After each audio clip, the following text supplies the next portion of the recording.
Now we're going to have to start darkening here. So we just put a little bit of darkness there just to hide the bottom of the branches. We don't want them looking like that they're sort of flying in the sky, if you like. And maybe we just put a little dab here, just to break up the branches. See that? This is burnt umber and burnt umber only because we put in all the light colour first. I think we're liking this. This is nice, isn't it? So simple. It is so simple when you know what you're doing.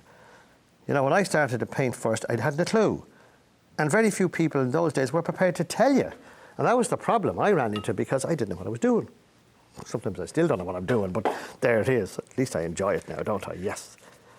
Even if you're trying this with crayons or something, it doesn't matter. This is lemon yellow and raw sienna. I'm now going to start working right across the bottom of this thing. Look. Just across like that. This is just a dab downwards. It's the large brush, and the more I do that, it is almost dry. And if I hold that up, you'll see that the bristles are all broken. You see it because it's dry. If that was wet, they'd all stick together. Then I just stipple it in there, into the lemon yellow and into the raw sienna, and then just bring the brush downward with downward strokes, and lo and behold, you make individual little stalks. Isn't that handy? You got that now? Now, what we need to look at now is just have a look and see where do we need to darken and where do we need to lighten. Well, obviously the middle of this is not right. We've got to do something with that, haven't we? Because there seems to be a big gap there, so we've got to come up a bit more. Up a bit higher. But the light colours first. Now, that's so much nicer. I think we're better up there somewhere, yes? And now let's start darkening. Now look at that. Hey, I must tell you a story. You know that guy, Leonardo da Vinci, the fellow who did the Mona Lisa, most famous picture probably ever painted. Well, do you know that the Mona Lisa has no eyebrows? That's the truth, because in those days it was fashionable not to have eyebrows. But here's something you don't know. Underneath the Mona Lisa, there are 3 other pictures painted. That was, old masters did this. They painted one, they put another on top, another on top. I have a picture at home. This path was painted by a very well-known Russian artist, and there are 4 pictures underneath it. Anyway, get back to the Mona Lisa. Well, what did Leonardo do? He painted the first Mona Lisa. The second one he did, what did he do with it? He gave the Mona Lisa a beard and sideburns. They've actually x-rayed it and they found that out. Now, you can't see it. I wouldn't advise you go over to Paris and start trying to rip the Mona Lisa apart to find it. But it's not amazing. So he was a bit of a lad, you know. I mean, most of these fellas were funny guys. I suppose they had to be a bit to be artists, didn't they? Now, look, as I'm talking to you, I've taken burnt umber and I'm just running over it. See that? Like that. And lo and behold, it's all becoming, it's filling in better, isn't it? It looked kind of a big open hole here in the centre. Now you can see I'm sending it back. This is the misty bit in the middle.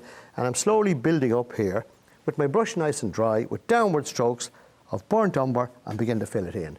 Now let's look at here. Like, there's a gap here and there's a gap here. You see, when you're doing something like this with a misty scene, you don't actually have to repeat exactly what's in front of you, because it mightn't just fit into your picture mind, if you like. So you can add to it. Now, in the scene that I painted, the actual scene, that was more or less what it was. But I thought it was very empty, so I added a few more bigger kind of stalks in here. You'll see what I mean now. I took the small brush, and then I did this. Now you'll notice as well, I'm bringing them in the opposite direction. The general fall seems to be that way. So I'm just bringing them in the opposite direction to try and make it look, to make it lean in together a bit there. You see, it all kind of fills in. See that? And then we've got another one here. And then we got some more. Now, unfortunately, with this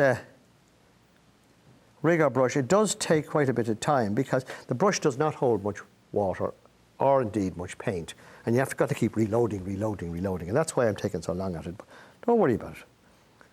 The big one does most of the work for you anyway. Now, up there now, a bit up there.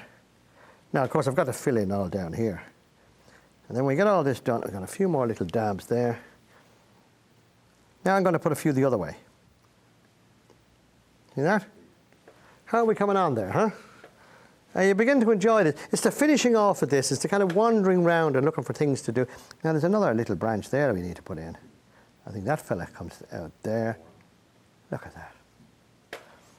I'm getting very happy with this. Now, let me put some little tibbles on top of that. What I mean by that is little sprouts, little bit. This was springtime, you know, it was wet, but at the same time, the buds were beginning to jump out of the trees and all this sort of stuff. So let's have a look at that. And those Cranogues were wonderful places. Imagine there was no rows. Yeah, in those days, perfectly peace. I think instead of getting better with civilization, we've got worse. Ireland, I think, was probably, although it's not bad now, but we went through a bad period, didn't we? But in those early days, 1000 BC, nobody fought with anybody. They were too busy minding their own business and doing what they were supposed to do, weren't they? Now I just got to put in the bottom bits here now. And that means I got to darken it. Don't be afraid to put it. This is just with the large goat hair brush, downward strokes of burnt umber. See that? And then we just get some more really green colour. We just want to give it a little bit of lift here in the front. Very dry brush, and just stipple it on a little bit. Look, you see how light this will get in a minute now, watch. See that? I think this has got to be a smashing picture, isn't it? It's so simple. You can do dozens of these. Give one to all your friends. 2 more things to do. First, we've got to put our pal, Joe the Bird. I'm going to break tradition, and I'm going to put Joe the Bird over this side this time. I never do. I always put it over there, but I'll put one over there as well, just for fun. Can't see him. He's in the trees.